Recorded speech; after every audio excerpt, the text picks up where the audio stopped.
Hello students, आज आपण class 6चे तापमान या धड्याखालील स्वाध्यायाचे काही प्रश्न प्रिपेअर करणार आहोत. ते काही प्रश्न आता ह्याप्रमाणे असतील. बघा विद्यार्थी मित्रांनो, इथे आपल्याला 3 प्रश्न दिलेले आहेत तुमच्या स्वाध्यायाच्या प्रकारामध्ये.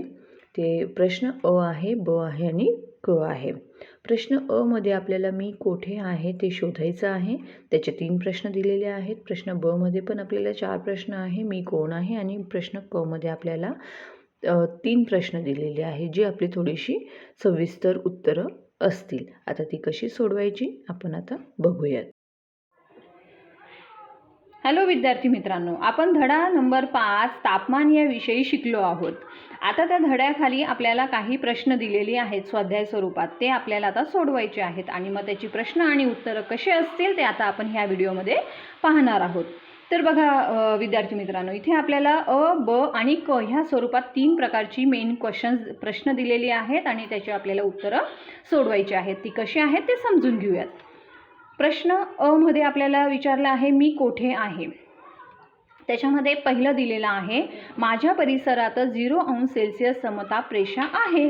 तर याच्याविषयी आपलं उत्तर असं येईल, उत्तर आणि दक्षिण ध्रुवीय प्रदेशामध्ये 0°C इतकं समताप रेषा आहे. त्याच्यानंतर प्रश्न क्रमांक 2 दिलेला आहे माझ्या परिसरातील सरासरी वार्षिक तापमान 25°C आहे. तर याचं आपलं उत्तर असं आहे की उष्णकटिबंधीय प्रदेशामध्ये 25°C इतकं सरासरी वार्षिक तापमान असते. त्याच्यानंतर प्रश्न क्रमांक 3 दिलेला आहे माझ्या परिसरातील सरासरी वार्षिक तापमान 10°C आहे. तर याचं उत्तर आपलं असं असणार आहे, समशीतोष्ण प्रदेशात 10°C इतकं सरासरी वार्षिक तापमान असणार आहे. त्याच्यानंतर प्रश्न क्रमांक ब आपल्याला दिलेला आहे मी कोण. आपल्याला इथे अंदाज लावायचा आहे की कोणाबद्दल बोललं जाते.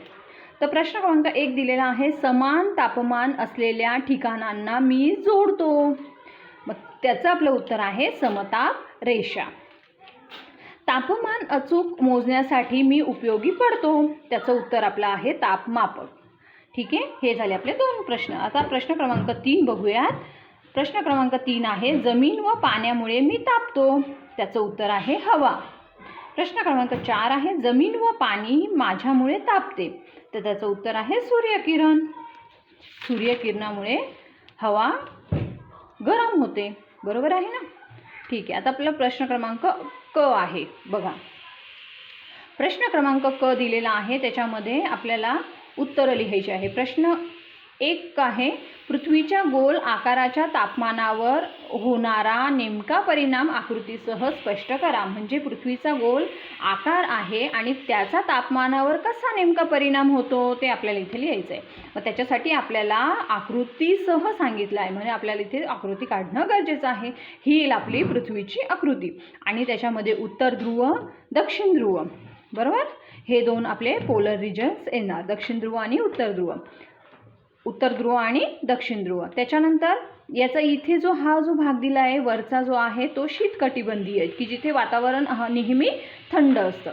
त्याच्यानंतर हा जो दुसरा पट्टा दिलेला आहे कटिबंधीय जो प्रदेश आहे याला म्हणायचं समशीतोष्ण कटिबंध, की जिथे समान तापमान असते. त्याच्यानंतर हा जो तिसरा पट्टा आहे याला म्हणायचं उष्णकटिबंधीय प्रदेश, म्हणजे तिथे उष्णता जास्त असते. आणि त्याच्याच लगेच खालचा जो दक्षिण ध्रुवाच्या साईडला जो आहे तो पण उष्णकटिबंधीय प्रदेश आहे, की जिथे तापमान जास्त असते, म्हणजे इथे जे आहे इथे उष्णता जास्त असते. त्याच्यानंतरचा इथे दिलेला आहे समशीतोष्ण कटिबंध आणि खाली जो आहे शीतकटिबंध. बरोबर. त्याच्यानंतर याच्यावर ह्या सूर्यकिरणांचा कसा परिणाम होतो ते इथे आपण आकृतीच्या साहाय्याने दाखवलेलं आहे. आता इथे बघा, हे सूर्यकिरण आहे जे सूर्यामधनं येत आहे आणि हे सूर्यकिरण डायरेक्ट लंब, आपण जो म्हणतो लंब, डायरेक्ट प्रत्यक्षपणे इथे पृथ्वीच्या ह्या भागामध्ये म्हणजे उष्णकटिबंध भागामध्ये ह्या पट्ट्यात पडतात, म्हणून इथे उष्णता जास्त असते. ते सूर्यकिरण इथे तिरप्या प्रमाणात पडतात, म्हणून इथे उष्णता समप्रमाणात असते, म्हणजे इथे जे वातावरण आहे ते समप्रमाणात. पण इथे जेव्हा सूर्यकिरण असे जास्त तिरपे होत जातात, अतितिरपे ज्यांना आपण म्हणतो, अतितिरपे सूर्यकिरण, त्याच्याने तिथे थंड वातावरण असते, उष्णता, सूर्याच्या किरणांची उष्णता इथे कमी असते. म्हणून याला शीतकटिबंध, याला समशीतोष्ण कटिबंध आणि याला उष्णकटिबंध असे म्हणतात. ही झाली आपलं आकृतीसह स्पष्टीकरण. आता त्याचं स्पष्टीकरण कसं लिहिणार ते इथे आता दिलेलं आहे बघा. पृथ्वीवर येणारे सूर्यकिरण सरळ रेषेत येत असतात, तथापि गोल पृथ्वीच्या आकारमानामुळे हे किरण पृथ्वी पृष्ठावर सर्वत्र लंबरूप पडत नाहीत. पृथ्वीवर येणारी सूर्यकिरणं सरळ रेषेत व एकमेकांना समांतर असतात, परंतु गोल आकार असल्यामुळे होणारी वक्रता यामुळे सूर्यकिरण जास्त किंवा कमी जागा व्यापतात. सूर्यापासून पृथ्वीला मिळणाऱ्या उष्णतेचे वितरण असमान होते. तापमानाच्या या वितरणानुसार पृथ्वीचे विषुववृत्तापासून ध्रुवापर्यंत उष्ण, समशीतोष्ण आणि शीत असे 3 कटिबंधीय विभाजन होत असते, जे इथे आपण पाहिलं. उष्ण, समशीतोष्ण आणि शीत कटिबंध.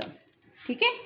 जे इथे आपण आता बघितलं विद्यार्थी मित्रांनो, की सूर्याची किरणं ही सगळीकडे सारखी पडत नसतात. जरी ती समांतर येत असली तरी सारखी पडत नसतात. इथे त्यांचा प्रत्यक्ष परिणाम होतो, इथे कमी प्रमाण होतो आणि इथे त्याचा परिणाम थोडा कमी होत जातो. म्हणून हे असे 3 पट्टे इथे तयार होतात. ठीक आहे. हे झालं आपलं पहिल्या प्रश्नाचं उत्तर.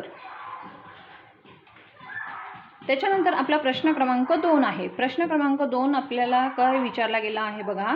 अक्षवृत्तीय विस्ताराचा तापमानाशी संबंध सांगा.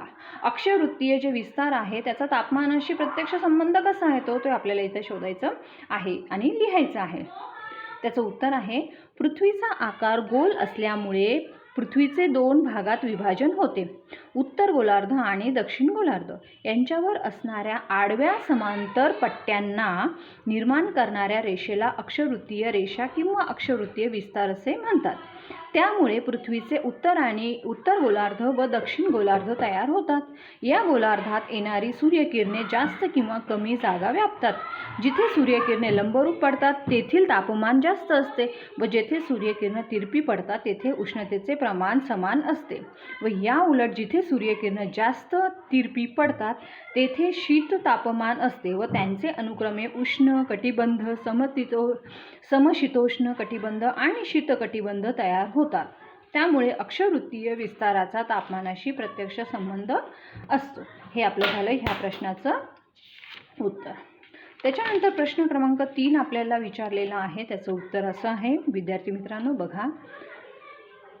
समताप रेषांच्या आकारात भूपृष्ठावर बदल होतो, त्यांची कारणं कोणती ते आपल्याला इथे लिहायची आहे. तर त्याचं उत्तर असं आहे, समुद्र किनाऱ्याजवळील भागात तापमान उशिरा गरम होते व उशिरा थंड होते. या उलट भूपृष्ठावर तापमान दिवसा जास्त असते व रात्री कमी असते.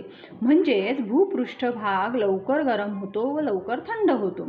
त्यामुळे तापमानात असमानता दिसून येते. हे दर्शवण्यासाठी नकाशावर समताप रेषा तयार केल्या जातात व या रेषा तापमान जास्त किंवा कमी असल्याचे दर्शवतात. म्हणून समताप रेषांच्या आकारात बदल होत जातो. ठीक आहे, बदल होतो. हे त्याचं उत्तर झालं. आपलं प्रश्न क्रमांक 3चं हे उत्तर झालं. ठीक आहे विद्यार्थी मित्रांनो, तुम्हाला हे प्रश्न आणि त्यांची उत्तरं समजले असतील अशी मी आशा करते आणि अभ्यास करत राहा आणि स्वस्थ राहा.